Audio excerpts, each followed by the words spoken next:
raadiyoonii Dirree Shaggar. raadiyoonii Dirree Shaggar. raadiyoonii Dirree Shaggar.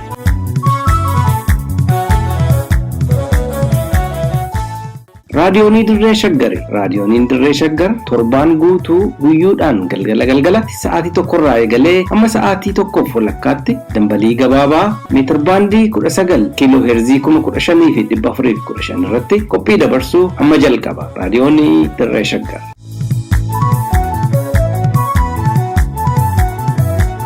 Harka fuune dhaggeeffattoota keenya kabajamoo nagaa fi kabajni bakka isin jirtan maratti isin haa ga'u. Oduu guyyaa har'aaf qopheeffanne kan isinitti himu anseenaa beekumaati. Finfinneetti qonnaan bultoota Oromoorraa ammas lafti saamamaa jira. Qe'ee fi hortee isaaniirraa akka godaanan dirqamaniiru. Loltootaa fi meeshaalee waraanaa gara Eertiraatti fe'uudhaan kan himatame daandiin qilleensa Itoophiyaa himannicha waakkate. Kunneen hangafoota amma oduuwwan tokko tokkoon.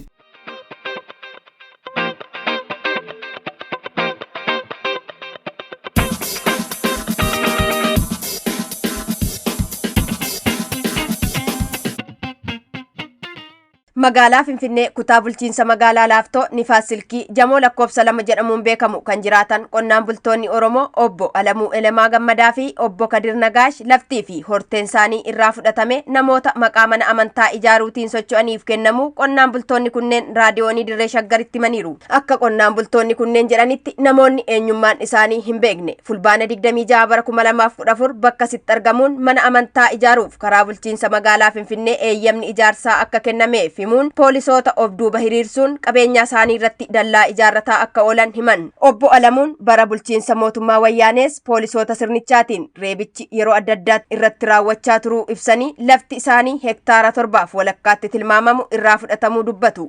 Elemaa Gammadaatiin jedhama. Ani ilaali mucaa koo maal sitti fakkaate? Sanaan duras narraa fudhate Wayyaaneen hektaara 7 walakkaa narraa fudhate naga taqqateetu. Agabuun buloo fi diyyaboo maan qabu maaliif amma ani lafa kana kuni dhufee jennaan birdibeetidha fidee gadaa gandatti kennee attirraa darbichiti gadaa birdibeetidha baase kennee aggachiisee jira lafa aggadame. Lafa kanatti waggoota dheeraaf gibira kaffalaa turuu isaaniif ragaa waraqaa fi namaa akka qaban ibsuun qaamni qabeenyaa isaanii irratti ijaarsa eegale eeyyama mootummaatiin akka socho'u dubbachuu isaanii himanii komii qaban ifa godhaniiru. Kiyya malee gibira qaba misikilii qaba biyyi nama daggara biyyi marri. Obbo Kadir Nagaash gama isaaniitiin lafichi qabiyyee isaanii ta'uu fi laficha qotuun maatii isaanii jiraachisaa akka turan kan himan yoo ta'u yeroo ammaa maqaa mana amantaa ijaaruun lafti isaanii kun irraa fudhatamaa akka jiruu fi bara darbee akkuma kana qaamni hin beekamne laficha aggaamnaan karaa mana murtii dhorkaa irratti baasanii akka turan dubbatu. Maqaan kiyya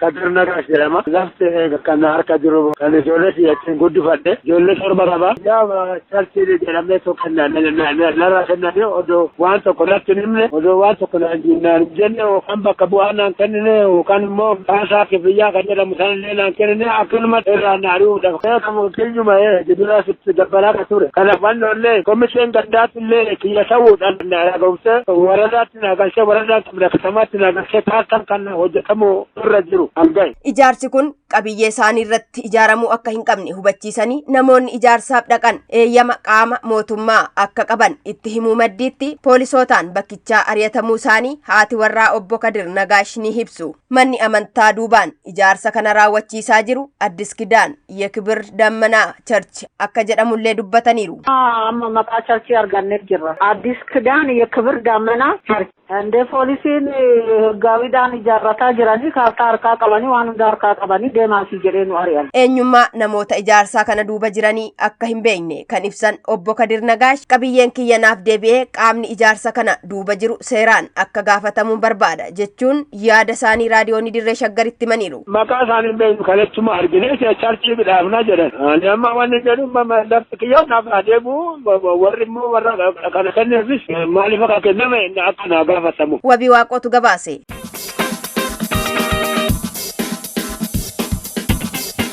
Muudamni aangoo murni bilxiginnaa waliif qoodaa jiru uummata Oromoo yaaddessuu hin qabu jedhame. Sadarkaa naannolee fi biyyaatti aangoon murni bilxiginnaa torban darberraa jalqabee waliif qoodaa jiru ilaalchise hayyuun siyaasaa eenyummaa isaanii ibsuu hin barbaanne yuunivarsiitii Finfinneerra yaada kaleessa fulbaana 27 bara 2014 nuuf kennaniin adeemsa murni bilxiginnaa eenyummaa sabummaa balleesse gaaddisa nafxanyootaa jalatti eenyummaa Itoophiyummaa deebisee dhaabuuf qoqqooddaa aangoo raawwatuun uummanni Oromoo yaadda'uu dhiisee qabsoo haqaa eenyummaa isaa kabachiisuuf jalqabe itti fufsiisuu akka qabu hubachiisan. Jalqabarraa eegalee finxaaleeyyii Amaaraa fi abbaan sirnichaa Abiy Ahmed dabalatee jala deemtonni isaa Oromoon mataa akka ol hin qabanne cabsuu irratti karoorfatanii hojjechaa turuun isaanii hubatame. Uummanni Oromoo qoqqooddaa aangoo qaamoleen dhuunfaa waliif qoodaan jiran kanaaf iddoo kennuu dhiisee sirnicha hundeen buqqisuuf biyya keessaa fi biyya alaa tokkummaa isaa jabeeffachuun qabsoo mirga ofii kabachiisuu ofiin obbulchuu taasisaa jiru finiinsuu qaba jedhan. Adeemsaa fi tooftaan qabsaa'onni Oromoo qabsoo hidhannoo fi qabsoo karaa nagaa taasisaa jiran adda adda ta'us akeeka kaayyoo fi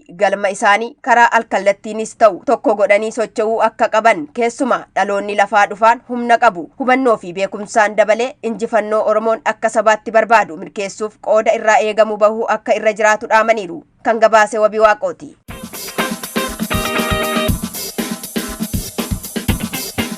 Sabboontonni ilmaan Oromoo murna sirna bilxiginnaatiin hidhamaa jiraachuun itti fufe. Murni sirna bilxiginnaa leellisu godina Harargee Lixaa magaalaa Ciroo keessatti dargaggoo Ibsaa Ahmed Adam jedhamu fulbaana 6 bara 2014 waajjira poolisii magaalaa Ciroo keessatti ukkaamsuun hanga ammaatti mana murtiitti osoo hin dhiyeessin mana hidhaa keessatti dararamaa akka jiru maddi keenya raadiyoonii Dirree Shaggaritti himaniiru. Dargaggoo Ibsaa Ahmed nama nagaa fi hawaasa keessatti naamusa qabu yoo ta'u abaawoo shanee waliin hidhata qabda jechuun yakki sobaa itti dhoobame bakka hojii isaatii qabamee mana hidhaatti darbatamuun reebichi hamaa irratti raawwachuun maddi keenya himeera. Akkasumas sochii jabaa waraanni bilisummaa Oromoo godinicha keessatti taasisaa jiruun walqabatee kaabinoonni bilxiginnaa uummata nagaa goolaa akka jiran ibseera. Wabii Waaqootu gabaase.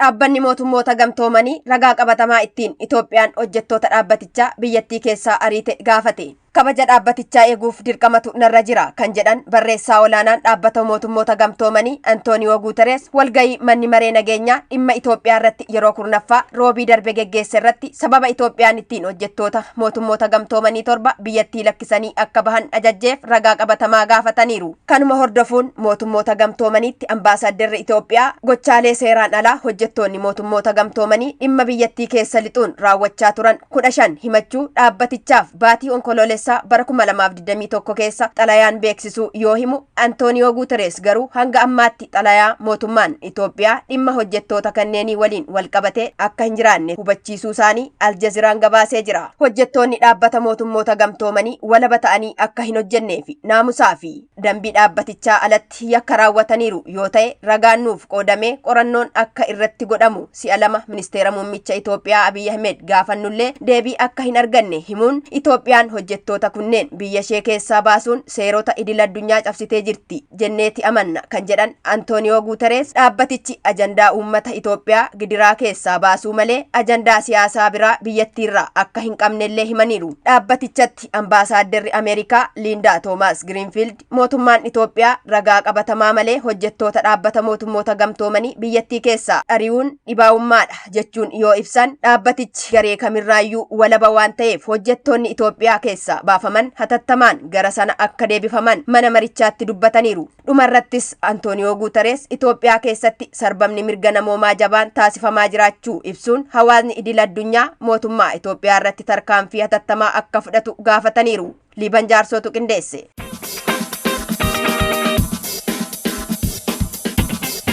Ardii Afrikaa keessatti daandiin qilleensaa hangafummaan maqaan isaa waamamu daandiin qilleensa Itoophiyaa xiyyaara daldalaa yookiin siiviliin yeroo jalqabaaf loltootaa fi meeshaalee waraanaaf oolan buufata xiyyaaraa idil addunyaa booleedha gara Eertiraa Asmaraa fi Masawwaatti malchiisuu qorannoon CNN taasise erga balballoomee booda daandiin xiyyaara Itoophiyaa loltootas ta'ee meeshaalee waraanaa karaa daandii qilleensichaatiin gara kutaalee biyyattii bakkeewwan lolli itti geggeeffamaa jiruutti hin geessine jechuun jabeessee mormachuu ajansi Firaans Pirees gabaaseera. Loltootaa fi meeshaalee waraanaa gara Eertiraatti fe'uun lola kaaba Itoophiyaatti mootummaa federaalaa fi humnoota Tigraay gidduutti geggeeffamaa jiru keessatti hirmaachuu isaatiin kan himatame daandiin xiyyaara Itoophiyaa duulli karaa toora marsaa miidiyaalee garaagaraa narratti geggeeffamaa jiru bu'uura kan hin qabne jedhee cimsee mormatullee CNN garuu qorannoo taasiseen daandiin qilleensaa Itoophiyaa loltootaa fi meeshaalee waraanaa xiyyaara daldalaan gara Asmaraa fi Masawwaatti malchiisuu ragaadhaan deeggaree gabaaseera. CNN qorannoo taasise kana ragaalee garaagaraan deeggaree wayita balballoomsutti sadaasa 9 hanga 28 bara 2020 loltoota mootummaa fi meeshaalee tajaajila waraanaaf oolan gara Eertiraatti fe'uuf daandiin qilleensa Itoophiyaa doolaara 10,000 lakkaa'amu ministeera raayyaa ittisa biyyaa gaafachuu yoo himu daandiin qilleensa Itoophiyaa garuu lolli kaaba biyyattii erga jalqabee balallii tokkoyyuu gara naannichaatti hin taasifne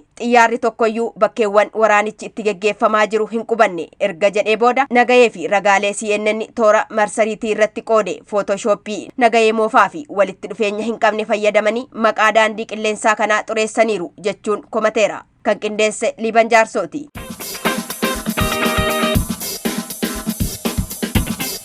Kaampiin baqattoota Sudaan dahannoo loltoota Tigraay hin taane jechuun dhaabbanni mootummoota gamtoomanii morme. Dhaabbanni mootummoota gamtoomanii waraana waggaa tokkoof mootummaa federaalaa fi humnoota Tigraay gidduutti geggeeffamaa jiruun qeeqa qondaaltonni mootummaa Itoophiyaa kaampiin baqattoota Sudaan Hamdeetti argamu loltoota Tigraay waraanicha baqachuun gara sana seenaniif dahannoo ta'ee tajaajilaa jira jechuun dhiyeessan morme. Angawaan UNHCR tokko ajansi Firaans Pireesitti akka himanitti erga walwaraansi kaaba Itoophiyaa loltoota Abiy Ahmedii fi adda bilisa baasaa uummata Tigraay gidduutti jalqabe baqattoonni Itoophiyaarraa gara Sudaan seenan siviilotaa fi kanneen hidhannoo isaanii hiikkatanii dahannoo argatan ta'uu eeranii maqaa balleessi kaampiin baqattoota Sudaan iddoo leenjii fi da'annoo loltoota Tigraay ta'eera jedhu bu'uura kan hin qabne ta'uu dubbatan. Waldhabdeewwan hidha laga Abbayyaa fi daangaarratti jabaachaa dhufee hordofuun walgaareffannaa Sudaanii fi Itoophiyaa gidduutti hammaate bu'uura godhachuun loltoonni Tigraay waraqaa UNHCR qabachuun karaa daangaa Sudaan naannoo Beenishaangul Gumuzii fi Amaaraa seenuuf yaalaniiru jechuun ministeerri haajaa alaa Itoophiyaa torbanoota darban keessa beeksisaa turuun ni yaadatama.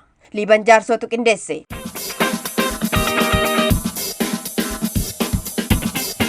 Egaan dhaggeeffattoota keenya oduun har'aaf qopheessine kanuma. Qophiilee keenya hafan waliin tura.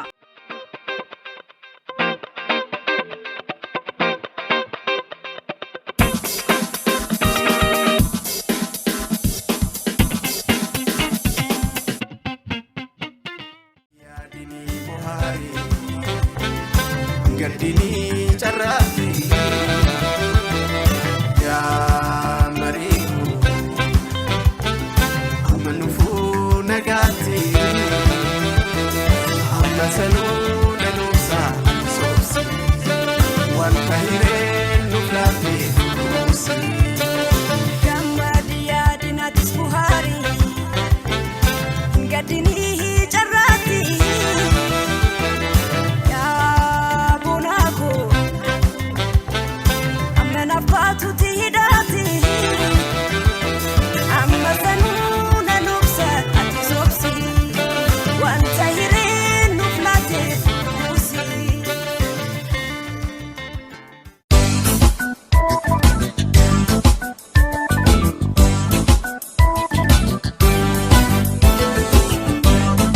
Haqaa fi hanqii.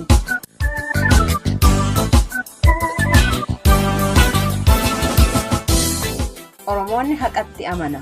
Dhugaa galchuu fi dhugaa fudhachuun haqa baasa. Haqni qaama qorqalbii isaati. Hanqiin namaa namatti darbuun qooda yookaan cubbuu jedhee amana. Haqa namaa hin dabsu garuu haqni isaa sarbamaa jira. Sagantaa kanaan haqaa fi hanqii faana dhoofnee dhugaa Oromoon dhabee fi lafarratti mul'atu iyyaafannee qorree qorannee isiniif dhiyeessina. Haqaa fi hanqii.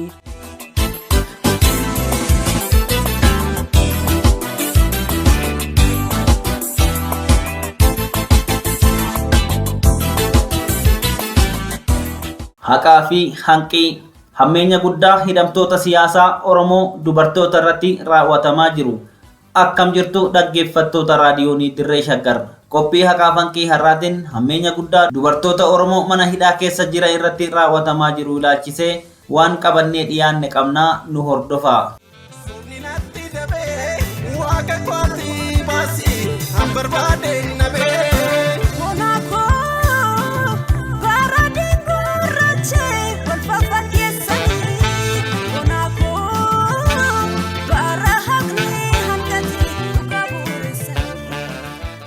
Oromoon gaafa biyya qabu sirna qabaachaa ture. Sirni isaa immoo xiqqaa guddaa, dhiiraa dhalaa, namaa sa'a, alaa mana, mukaa citaa, lafaa lafee waan walaabu keessa jiru hunda kan hammatu ture. Sirni cunqursaa uummata Oromoo irratti diriiree uummaticha cabsee gabroomsee biyya isaa irraa fudhachuun sirna Oromoo hunda balleessu irratti xiyyeeffate. Waan sirni Oromoo kalaqee addunyaaf gumaachee doomsuu fi balleessutu imaammata sirna cunqursaa impaayera Itoophiyaa ta'ee har'a ga'e. Sirna gadaa keessatti jaarmiyaa dubartoonni mirga isaaniitiif ittiin falman akkasumas kan ittiin biyyaaf nagaa buusanii fi nagaa labsan siinqee yookiin siiqqee kaasuun ni danda'ama.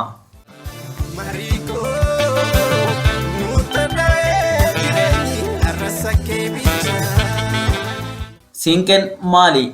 Haqa hundeessuu irratti akkamitti dubartoota gargaara? Dubartiin Oromoo tokko gaa'ela hundeeffachuu ishii akka agarsiisuuf ulee mukaa qalloo qajeeltuu haadha yookiin guddiftuu ishiirraa kennamtuuf qabatti. Haa ta'u malee siinqee akka ulee biraa fayyadamanitti horii ittiin hin oofan, saree ittiin hin rukutan, akkasumas siinqee qabatanii gabaa, cidhaa fi boo'a hin deeman, falfalaafis dhimma ittiin ba'an. Siinqeen ulee haa fakkaattuyyuu malee ulee miti. Tajaajilli isaa guutummaatti uleen adda. Mallattoo sirnaati. Sirna ittiin cunqursaa fi dhiibbaa dubartootaa fi ilmaan isaaniitirraa ittiin ittisan. Siinqeen faaya kabajaati. Kanaaf intalli heerumtee siiqqee ishii gara ciisicha isheetiin mataa garrarraa kaawwatti. Siinqeen waaqa uumaa araara kadhachuuf, eebbaaf, akkasumas dubartootarraa cunqursaa fi dhiibban yeroo irra ga'u ofirraa qolachuuf kan dubartoonni dhimma itti ba'anidha. Fakkeenya yeroo irreechaa dubartoonni siinqee qabatanii hiriira galanii ilillee fi faaruu ateetee fi irreechaa dhageessisaa bareedanii hiriira isaanii osoo hin balleessin deemu. Uumadaaf galata yoo galchan lola akka malee kan miidhaa guddise keessa dubartoonni siinqee qabatanii ililchaa yoo seenan lolli yeruma san dhaabbata. Akka aadaa Oromootti ilmi Oromoo kamuu osoo firri isaa dhiyoon jalaa du'eera ta'ellee siinqeerra tarkaanfatee hin lolu. Waraanni Oromoo kamuu yeroo lolaaf ba'u dubartoota siinqee qabatan bitaan mirgaan dhaabbatanii siinqee isaanii ol kaasanii jala hulluuqsisuudhaan akkas jedhanii eebbisu. Osoo addan baafatin hin darbatin sobaan hin dhaadatin injifannoon gali jechuun eebbisu. Barbaachisummaa siinqee inni biraa abbaa warraa isaaniitiin yookiin fira abbaa warraa isaaniitiin dubartoota irra miidhaan yoo ga'e dubartoonni naannoo jira siinqee qabatanii walitti ba'uudhaan kabaja eegsisuuf miidhama irraa ittisu. Dubartii siinqee qabattee deemtu tamiinuu namni arge farda isaarraa bu'ee coqorsa laatee fi nagaa gaafatee dabarsuu malee imala ishee dhorkuu yookiin gufachiisuuf hin yaalu. Inumaayyuu farda isaa kennee fi haala mijeessaaf. Tarii yoo yaale adabbii hanga hawaasa irraa ittifamuu ga'u adabama. Sirna siinqee keessatti dubartiin kabaja maluuf qabdi. Waraana eebbisti. Lola hin malle dhaabsifti. Oromoon gaafa sirna isaa kana dhabe dubartiin Oromoo cunqursaa dachaa jalatti kufte. Achirraa eegalee dubartoonni Oromoo mirga isaanii waan gaafataniif, goota waan da'aniif, abbaa warraa isaanii qabsaa bilisummaa waan ta'eef miidhaan guddaan hammeenyi gurguddaan irratti raawwatamaa jira.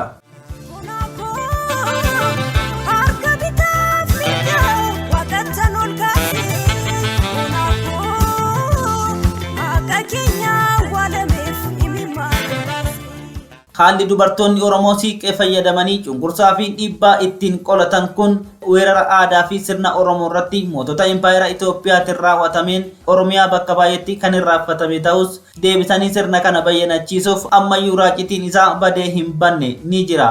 Qabsoon Oromoon cuftii fi dubartoonni Oromoo ammoo addatti gaggeessaa jiran aarsaan kaffalamu eenyummaa Oromoo guutuu bakkatti deebisuuf akka ta'e ifa. Nutis qophii kana keessatti aarsaan dubartoonni Oromoo bilisummaaf kaffalanii fi hammeenya isaanii irratti raawwatamu haqa isaanii akka maleetti dabe keessaa waan muraasa dhiyeessuuf kan barbaanne kanumaafi. Dubartoonni Oromoo sababa eenyummaa isaaniitiif quuqamaniif ajjeefaman, kan hidhamanii dararaman kumoota hedduudha. Dubartii Oromoo sababa gabrummaatiin gara biyyoota fagootti akka garbaatti gurguramanii kaasee hadhaawwan hedduutu hanga har'aatti irratti raawwatamaa jira.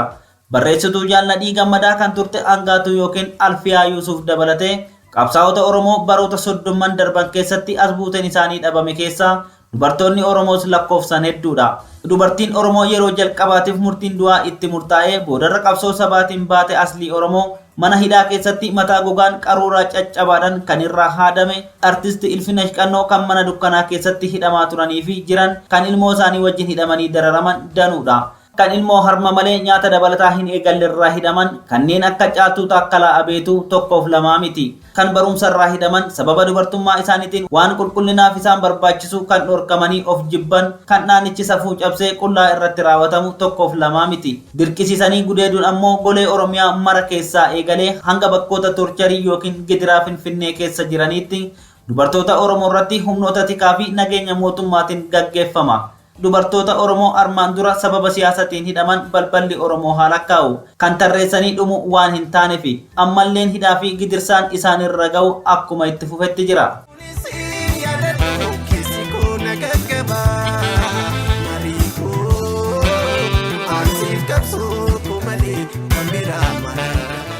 Hidhamtoota siyaasaa dubartootaa keessaa ammoo addatti xiyyeeffannoo kan barbaadan dubartoota Oromoo mana murtiitti otoo hin dhiyaatin sarbamiinsi mirga namoomaa hamaan irratti raawwatamaa jirudha. Kanneen hammeenya kanaaf saaxilaman hunda ragaa isaanii argachuun dadhabamus muraasa isaanii armaan gaditti tarreessinee jirra. Tokkoffaa Urjii Alamaayyoo Bitootessa 6 bara 2013 magaalaa Burraayuu ganda Gafarsa Noonnoorraa qabamtee mana murtiitti dhiyaattee hin beektu. Iyyeerus Alamaayyoo Adoolessa 9 bara 2013 magaalaa Burraayuu ganda Gafarsaarraa qabamtee mana murtiitti dhiyaattee hin beektu. Markituu Eebbisaa Eebla 27 bara 2013 Gincirraa qabamtee mana murtiitti dhiyaattee hin beektu. Sabboontuu Waliyyii Waxabajjii 27 bara 2012 magaalaa Shaashamanneerraa kan qabaman ta'uun beekamee jira. Mootuu Gurmeessaa Ambootti hidhamtee jirti. Kuulanii Bagree barattuu Yuunivarsiitii Dambidolloo kan turte amma sabbata Daalattiitti hidhamtee jirti. Liidiyaa Abarraa barattuu Yuunivarsiitii Amboo kan turte amma sabbata Daalattiitti hidhamtee jirti. Harmeen Caalichoo Biraanuu Ambootti hidhamanii argamu. Kanneen bakki jiran hin beekamne kan maqaan isaanii argamuu dhabee dhabamanis danuudha. Yeroo ammaa kanatti dubartoonni kunniinii fi kanneen biroo hedduun adda bilisummaa Oromootti shakkamtan jedhamanii magaalaa sabbataa ganda Daalattiitti hidhamanii jiru. Hidhamtoonni siyaasaa kunniin waliin nyaachuu, mari'achuu, waliinis ooluu fi buluu akka hin dandeenye kophaatti hidhamanii akka jiranis beekamee jira. Hidhaan akkanaa afaan Ingiliziitiin solitary confinement jedhamuun kan beekamu yoo ta'u akka seera mirga namoomaa idil addunyaattu sarbamiinsa mirga namoomatti fudhatama.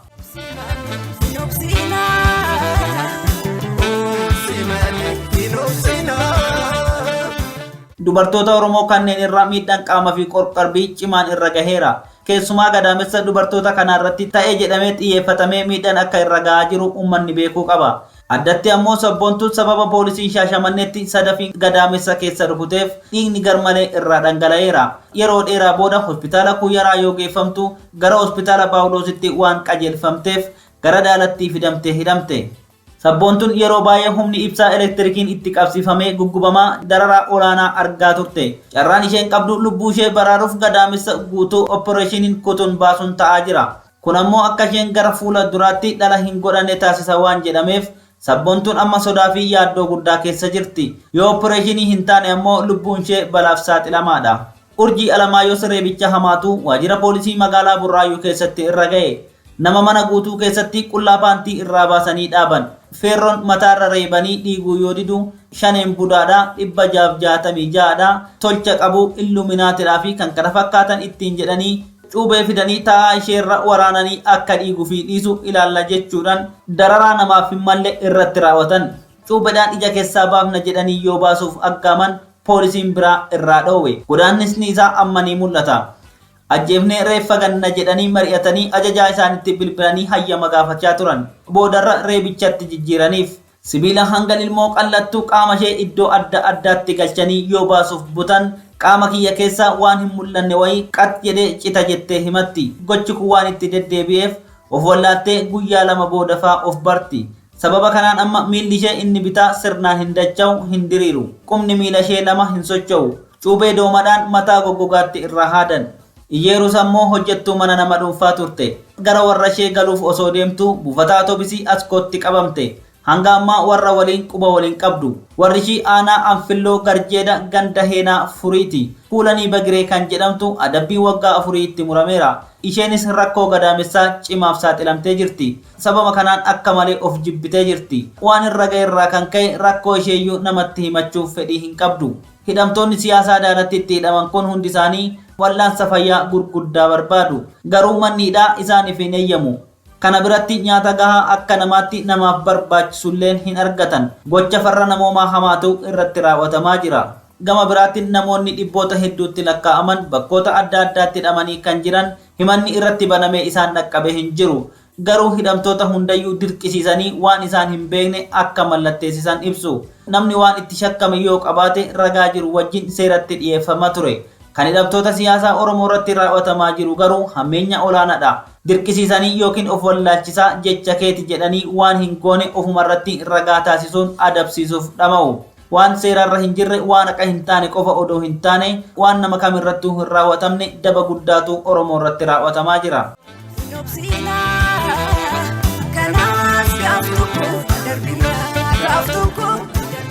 Gabaabumatti hammeenyi jaarraa tokkoof walakkaadhaa oliif Oromoo irratti raawwatamaa ture hundi dubartoota Oromoo irratti ammoo addatti dachaa raawwatamaa jira.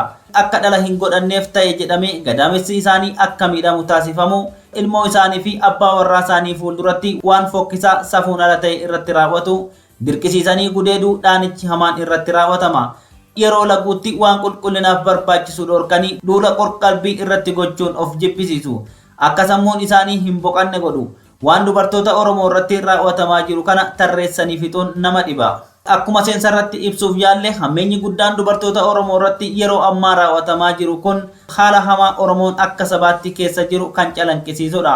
Hammeenyi gurguddaan kun haala dhokataa ta'een gurra falmitoota mirga namoomaa hawaasa addunyaa akka hin dhaqqabnetti raawwatamaa kan jiru lola sagalee hin qabne saayilenti wooriidha. Haala uumama dubartootaa akka meeshaa waraanatti fayyadamuudhaan ummaticha gabroomsuu akka tartiimotti dhimma ba'u. Kana keessa ba'uuf karaan dheeran akka hafu agarsiisa. Kanaafuu hammeenya dubartoota irratti raawwatamu xiyyeeffannoo addaatiin addunyaatti saaxiluun humna qaban hundaaf falmachuun waan filmaata hin qabne. Kanaafuu hammeenya dubartoota irratti raawwatamu xiyyeeffannoo addaatiin addunyaatti saaxiluun humna qaban hundaaf falmachuun waan filmaata hin qabne. Karaa dheeraa injifannoon irra aananii kabaja ofii deeffachuun dirqama. Kana milkeessuufis dhiiraa dhalaan kaabaa kibbatti bahaa dhiyaatti humna tokko ta'anii falmachuu barbaachisa. Abbaan biyyummaa mirkanaa'uu kan danda'u sirni Oromoo yoo bakkatti deebi'ee gabbateedha. Haqni dubartoota Oromoo iddootti deebi'uu kan danda'u qabsoo eenyummaa fi abbaa biyyummaaf taasifamuuni. Tokkummaadhaan dirree hundatti falmachuun barbaachisaa akka ta'e eeraa. Nutis qophii haqaa fanqii har'aa kanumaan goolabna. Horaa bulaa milkiin galaa. Urjii waariyootu qopheesse abdii waaqayyootu gulaale. Ana gurmeechaa gammachuutu isiniif dhiyeesse nagaan tura.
Egaa dhaggeeffattoota keenya oduu dabalatee sagantaa keenya har'aatiin akka bohaartanii fi hubannoo sakkarraa qooddattan ni abdanna.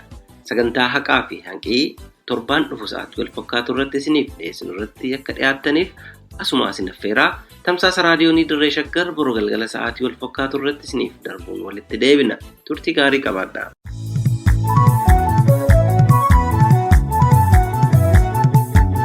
raadiyoonii Dirree Shaggar. raadiyoonii Dirree Shaggar. raadiyoonii Dirree Shaggar.